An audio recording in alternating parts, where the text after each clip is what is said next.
especies, anhídrido carbónico, agua, etcétera, energía del sol, bla, bla, bla, emerge lo que nosotros llamamos vida, de la manera que emerge. Esto es mucho más grande que mi charla, tiene que ver con una hipótesis, cómo ustedes ven al mundo en gran escala, un sistema en equilibrio, donde hay formación de estructuras, las estructuras bla, bla, bla, podríamos ir un rato largo, pero el mundo es crítico. Entonces un cerebro que evoluciona en ese mundo tiene que ser crítico. Porque si yo considero que el cerebro sirve nada más que para obtener comida, para poder escaparse de los predadores, para poder encontrar una pareja, para poder propagar los genes, de tal manera que después yo pueda encontrar más comida para poder ofrecerle a la pareja, para poder tener más hijos. Siempre lo mismo, esas tres funciones, comer, bueno. Imagínense ustedes que el mundo no es crítico, que el mundo es ordenado, o que el mundo es desordenado, desde el punto de vista de transiciones de fase. Que termodinámicamente el mundo evolucionó a ser un congelador, con un montón de comida alrededor mío y un montón de parejas allá. Y nadie que me quiere correr a mí, comerme a mí. Ni nadie que me quiera robar la pareja. Saco la comida acá, como. Saco la comida acá, como. Está todo resuelto. Entonces, ¿para qué necesito intercambiar para qué necesito memorizar dónde está la comida? ¿O dónde está la pareja? No necesito un cerebro. No necesito memoria, no necesito flexibilidad, no necesito nada. El cerebro es solamente necesario si lo que yo vi ayer puede haber una chance de que esté ahí, pero puede haber una chance de que no esté y entonces me tengo que preocupar por dónde buscarlo. Ahora imagínense el otro extremo. Nunca está en el mismo lugar donde yo lo encontré, ni no está nunca ahí donde yo la encontré ayer. ¿Para qué me sirve el cerebro? ¿Para qué voy a recordar dónde la encontré ayer o dónde encontré la comida? No estoy vendiendo fruta, es una hipótesis en el cual, si ustedes consideran en grandes rasgos cómo el mundo y cómo nosotros llegamos a existir tal como existamos, tienen que considerar que criticalidad tiene una distribución de probabilidades de encontrar donde lo encontré ayer, que es alta, pero que puede cambiar. Y para eso necesito tener memoria, para eso necesito jerarquizar qué es lo que recuerdo y qué no recuerdo, qué tengo que tomar decisiones, etc. En definitiva, necesitan algo que sea tan flexible como el environment en donde ustedes evolucionaron. Entonces lo que decimos es que la conducta adaptativa está producida por reconfiguraciones que solamente pueden ser posibles si el cerebro opera cerca de un punto crítico. Porque en otro caso, con que tenga una sola conexión neuronal, comida, comida, y eso es, si ustedes van para abajo en los cerebros más elementales, van a ver que sí existe. Pero en el cerebro más elaborado necesita, en definitiva, que no sea ni muy ordenado ni muy desordenado, para que esto pueda ser compatible con el concepto de salud que nosotros conocemos.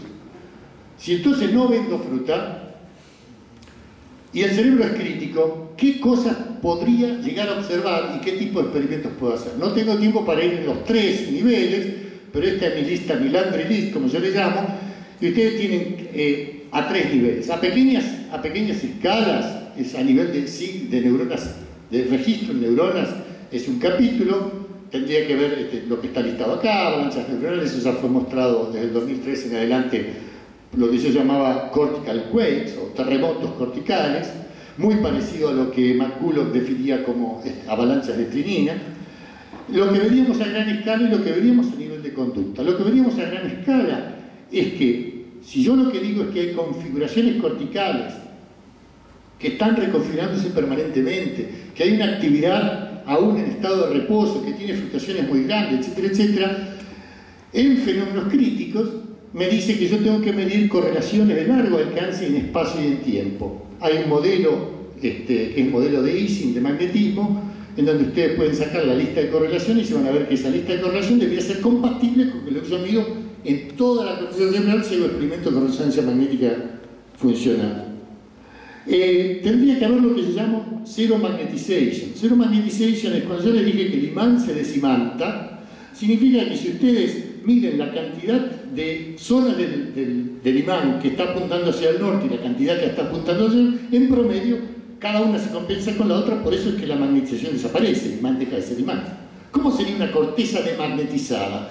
Una proceso de magnetizar significa que hay grupos corticales que están siendo excitados y grupos corticales que están siendo inhibidos, y que nunca puede prevalecer uno sobre el otro.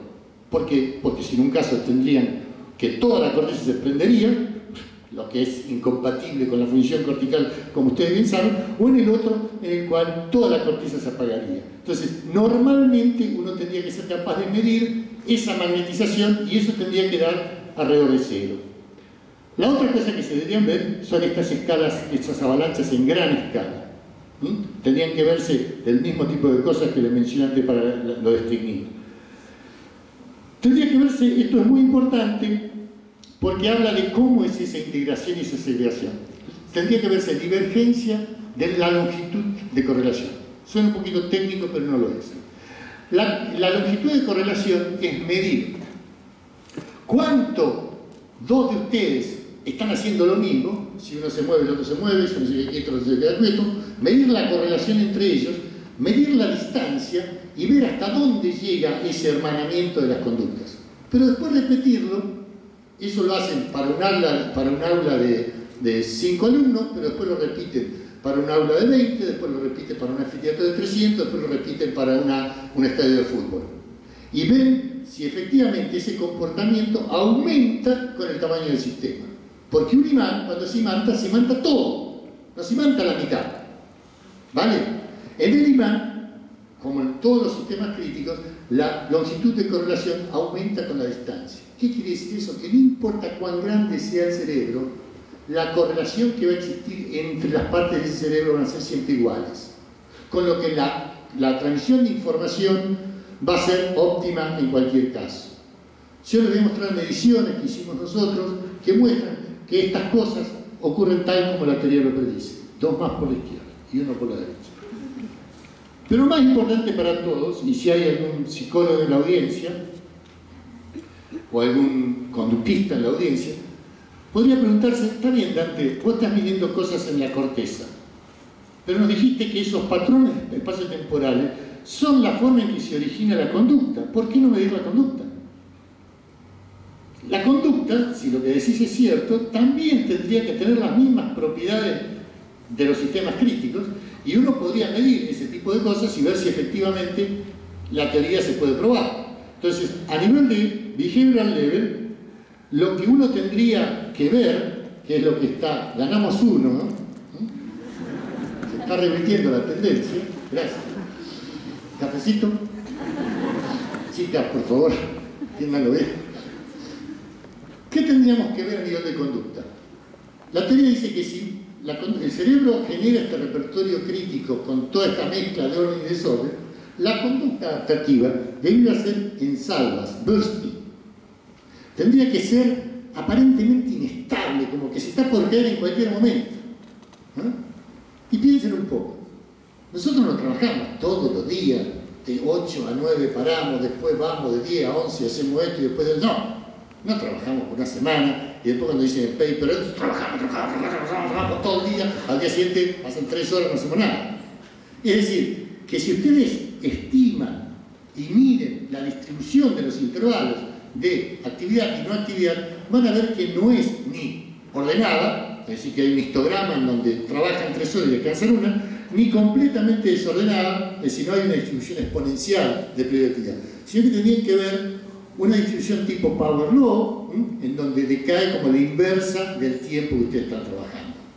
Ahora, ese concepto de que la conducta saludable tiene que ser de este tipo, se lo cuentan a su madre, y su madre ya lo sabe. Las madres saben, mirando al hijo, que algo le pasa. Y ustedes, ahora olvídense todos los psicólogos, vamos a los matemáticos y los físicos, es decir, ¿qué está midiendo la madre? Conducta, movimiento, cuánto tiempo se sienta, cuánto tiempo, si se levanta rápido, si no se levanta rápido.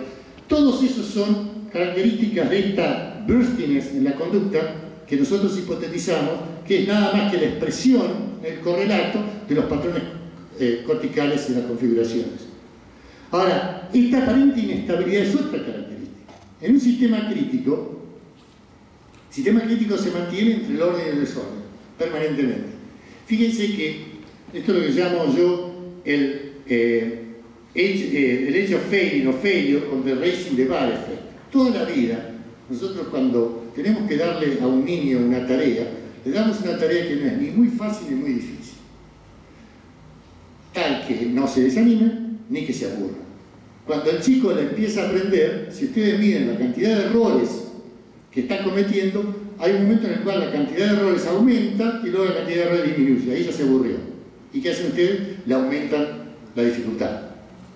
Y ahora vuelve a empezar. Entonces, cuando se suponía que la conducta iba a ser subcrítica, muy ordenada, la vida te cambia, te levanta la barra y volvés a estar en la misma situación de desafío anterior, con lo que los errores aumentan, la variabilidad aumenta. Entonces, si uno a través de la vida mide en qué situación está, siempre está en un estado de criticalidad. Cuando uno pensó que ya estaba, ahora me casé, tengo mi casita, ¿no? Te siguen los hijos, después de los hijos siguen las deudas de los hijos, después de la deuda de los hijos. Es decir, toda la vida usted está en una situación de inestabilidad.